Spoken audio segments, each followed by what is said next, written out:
Next अब हम पढ़ेंगे इक्वेशन ऑफ मोशन। तो हमें मोशन के ना 3 इक्वेशन पढ़ने हैं। फर्स्ट मोशन ऑफ इक्वेशन क्या है, v is equal to u plus a t. Second, s is equal to u t plus half a t square. And third है v square is equal to u square plus 2as।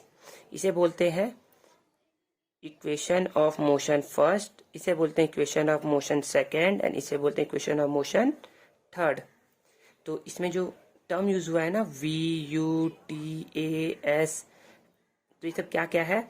जो t है ना वो है time interval, u क्या है initial velocity of the object, v final velocity of the object, a is uniform acceleration of object in time t, मतलब a क्या है यूनिफॉर्म एक्सेलरेशन है t टाइम में। s is the distance covered by the object in time t, और s क्या है distance cover किया गया है ऑब्जेक्ट के द्वारा t टाइम में। ठीक है, तो यहाँ पे सभी का टर्म को हम लोगों ने डिफाइन कर दिया है। तो सबसे पहले हम v is equal to u plus a t जो है ना equation of motion, first equation of motion जो है उसका प्रूफ दिखेंगे। तो कैसे करना है, तो सबसे पहले हम लोग को ना ये जो ग्राफ है ना, ये जो ग्राफ है इसे ड्रॉ करना है। सभी तीनों इक्वेशन ऑफ मोशन में ना हमको यही ग्राफ सेम ग्राफ ड्रॉ करना है, और इसी ग्राफ की हेल्प से ना तीनों इक्वेशन को क्या करेंगे प्रूफ करेंगे। तो सबसे पहले आप क्या करिए, यहाँ से एक टाइम एक्सिस बनाइए एंड यहाँ से एक वेलोसिटी एक्सिस बनाइए, और जीरो वेलोसिटी से स्टार्ट ना करके एक पॉइंट ले लीजिए ए और उसको नाम दे दीजिए यू वेलोसिटी, मतलब स्टार्टिंग में इसकी वेलोसिटी क्या है यू है। तो मैं बोल सकता हूँ ना कि यहाँ से यहाँ तक इसकी वेलोसिटी क्या है यू है, और आफ्टर टी टाइम, टी समय के बाद क्या होगा उसकी जो वेलोसिटी हो जाएगी ना क्या हो जाएगी v हो जाएगी। तो ऐसा ग्राफ ड्रॉ करना है और उसके बाद प्रूफ करना है। तो सबसे पहला यहाँ पर आपको लोगों को समझ में आ रहा तो अच्छी बात है, और नहीं समझ में आ रहा है तो हम लोग क्या करते हैं इजी वे में समझने की कोशिश करते हैं। तो सबसे हम लोग जानते हैं ना कि एक्सेलरेशन जो ए होता है ना वो क्या होता है, change in velocity upon time, ये होता है ना। तो ए क्या हो जाएगा चेंज इन वेलोसिटी चेंज कितना हुआ है फाइनल में कितना हो गया v, एंड इनिशियल में कितना था u अपॉन t। तो अब इसको क्या कर दिए क्रॉस मल्टीप्लाई कर दीजिए यहाँ से, तो ये आ जाएगा a t is equal to v minus u. क्या करिए आप u को ना उस साइड शिफ्ट कर दीजिए, तो ये हो जाएगा u plus a t is equal to v, और ये क्या हो गया ये हमारा प्रूफ हो गया। ये हमारा फर्स्ट इक्वेशन ऑफ मोशन क्या हो गया प्रूफ हो गया है। जो यहाँ पर ना टर्म यूज हुआ है ना v u t, ये सब को ना आपको बताना पड़ेगा ना कि ये सब क्या क्या है। तो आप बता सकते हैं ना कि u क्या है, u है initial velocity of object, t क्या है t टाइम है, v क्या है v इसकी फाइनल वेलोसिटी है, एंड a जो है ना वो एक्सेलरेशन है। आप ऐसा बताएंगे उसके बाद आप ऐसा कर दीजिएगा और वो सही हो जाएगा। ठीक है, देन नेक्स्ट हम लोग सेकेंड इक्वेशन ऑफ मोशन को प्रूफ करेंगे। सेकेंड इक्वेशन ऑफ मोशन, तो ग्राफ ना सेकेंड इक्वेशन ऑफ मोशन के लिए भी क्या रहेगा सेम रहेगा। तो हमें पहले ऐसे ही ग्राफ बना लेना है। फिर मैंने अभी क्या बताया था, हम लोगों ने अभी कुछ देर पहले पढ़ा था ना कि जो वेलोसिटी और टाइम का जो ग्राफ है ना उसके अंडर जो एरिया रहता है ना वो हमें क्या देता है डिस्प्लेसमेंट देता है। तो यहाँ पर s जो है ना s डिस्टेंस भी होता है और डिस्प्लेसमेंट भी होता है, तो हम इसी की हेल्प से ना s को कैलकुलेट करेंगे। तो s क्या हो जाएगा, s is equal to area of figure O A B D का एरिया। यदि हम लोगों ने ना ओ ए बी डी का एरिया कैलकुलेट कर लिया ना तो हमारा क्या हो जाएगा second equation of motion proof हो जाएगा।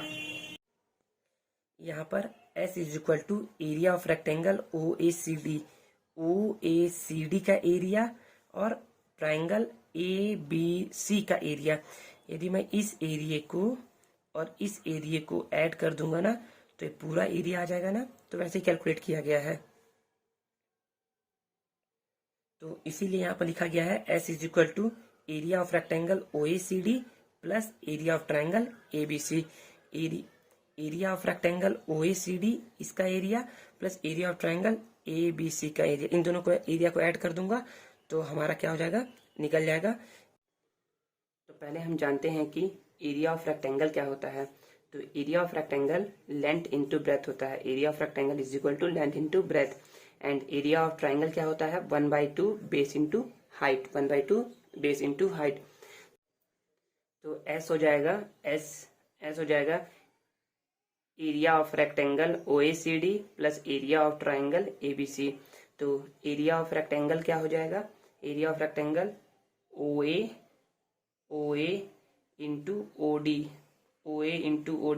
देखिए एक रेक्टेंगल है ना, रेक्टेंगल का यदि ये लेंथ है तो ये क्या हो जाएगा ब्रेथ, और यदि ये ब्रेथ है तो ये लेंथ, कुछ भी हो सकता है। यदि ये लेंथ है तो इसको ब्रेथ बोलेंगे, यदि इसको ब्रेथ बोलेंगे तो किसी को भी लेंथ और ब्रेथ आप कंसिडर कर सकते हैं। तो OA इंटू OD प्लस 1/2। अभी देखिए ट्राइंगल है ना, 1/2 बेस यहाँ पर AC है एंड हाइट क्या है BC है, तो बेस इंटू हाइट होता है। तो OA कितना है, देखिए OA कितना है यहाँ पर U है, एंड O से D यहाँ पर टाइम T लगा हुआ है, OD T है तो T लिखा गया, plus half AC is equal to OD is equal to T। तो यहाँ पर AC को OD लिख दिया गया है एंड BC को BC लिखा गया है। इक्वेशन 1 में लिखा था ना हम लोगों ने, इक्वेशन 1 में UT प्लस हाफ OD कितना है यहाँ पर OD T है एंड BC B और C कितना हो जाएगा, ये पूरा यहाँ से लेकर के यहाँ तक V है और यहाँ से यहाँ तक U है। तो ये जो एरिया, ये जो लेंथ है ना, ये लेंथ कितना हो जाएगा, ये लेंथ हो जाएगा V माइनस U। ये कितना हो जाएगा V, टोटल V है और ये छोटा वाला U है, तो ये कितना हो जाएगा V माइनस U। यहाँ पर V माइनस U कर दिए, then UT T V minus U into T हो गया। ये यहाँ पर ये थोड़ा सा रॉन्ग दिया हुआ है, यहाँ पर T नहीं होगा, ठीक है। तो यहाँ पर सेम वैसे ही हो जाएगा, UT है तो UT half T V minus U, UT को UT लिख दिए, हाफ को हाफ लिख दिए, एंड V माइनस U को हम इक्वेशन 1 की हेल्प से AT लिख सकते हैं। V माइनस U क्या लिख सकते हैं AT, और यहाँ पर T पहले से था तो T लिख दिया गया है। तो UT plus half A T into T square. तो ये हो गया सेकेंड इक्वेशन ऑफ मोशन। अब थर्ड इक्वेशन ऑफ मोशन कैसे प्रूफ करेंगे, सेम यही डायग्राम बनाना है, लेकिन इस बार क्या करेंगे, हमें S निकालना है। तो S के लिए इस बार पहले हम लोगों ने लिया था S के लिए फिगर OABD का क्षेत्रफल लिया था, लेकिन इस बार हम लोग लेंगे एरिया ऑफ पैरेललोग्राम OABD क्या है, पैरेललोग्राम है। पैरेललोग्राम क्या होता है, जिसके क्या हो दो साइड ना, जिसके दो साइड क्या हो पैरेलल हो, जिसके दो साइड क्या हो पैरेलल हो और अदर टू साइड क्या हो नॉन पैरेलल हो, उसको बोलते हैं पैरेललोग्राम बोलते हैं, ठीक है ना। तो पैरेललोग्राम का एरिया क्या होता है 1/2 addition of parallel side of the parallelogram. ये पैरेलल साइड है, ये पैरेलल साइड हो गया और ये पैरेलल साइड हो गया, इन दोनों के साइड का एडिशन, जो इसका लेंथ होगा और इसका लेंथ होगा, इन दोनों के लेंथ का एडिशन, और हाइट इंटू हाइट, जो दोनों पैरेलल साइड है ना उसके बीच का हाइट, मतलब कि उन दोनों पैरेलल साइड का हाइट कितना है उसको बोलेंगे हाइट। तो एडिशन ऑफ पैरेलल साइड क्या हो जाएगा, यहाँ पे देखिए ये पैरेललोग्राम बनता हुआ दिख रहा है ना, तो ये पैरेलल साइड है, क्या है पैरेलल साइड है, तो इसका ये प्लस ये, तो इतने को हम लोग को पता है ना कि ये क्या है OA और ये कितना है BD। तो OA प्लस BD, और हाइट कितना है, देखो हाइट यहाँ से दिख रहा है CA किसके इक्वल है OD के इक्वल है, जहाँ पर OD लिख दिया गया है। तो OA जो है वो U है एंड BD B से D कितना है V है, तो V हो गया, और OD क्या है T है। हाफ हो गया, U प्लस V को लोग V प्लस U भी लिख सकते हैं, और T को इक्वेशन 1 से, फर्स्ट इक्वेशन ऑफ मोशन से हम लोग T को V minus U upon A लिख सकते हैं। कैसे, V is equal to U plus AT होता है, ठीक है। तो हम लोग ऐसा बोल सकते हैं ना कि V माइनस U जो होता है वो AT के इक्वल है, ठीक है। यहाँ पर ना देखिए V माइनस U जो था ना वहां पर AT इसलिए लिखा गया था यहाँ पर AT, और यहाँ से मैं ये भी बोल सकता हूँ कि V minus U upon A T के इक्वल होगा, तो यहीं पर T की वैल्यू यहीं से आया है V minus U। V plus U और V माइनस U आपने एक फॉर्मूला पढ़ा होगा, A plus B into A minus B कितना होता है A square minus B square. वैसे ही यहाँ पर है V प्लस U और है V माइनस U, तो ये हो जाएगा V square minus U square, तो V square minus U square 2 into A, 2A हो गया, और क्या करिए 2A को ना क्रॉस मल्टीप्लाई करवा दीजिए 2A इंटू S से, तो 2A इंटू S तो v square minus u square upon 2h, तो ये हो गया। This is the third equation of motion. तो हम लोग तीनों इक्वेशन ऑफ मोशन यहाँ पर लिखा हुआ है, ये फर्स्ट है, ये सेकेंड है एंड ये थर्ड है।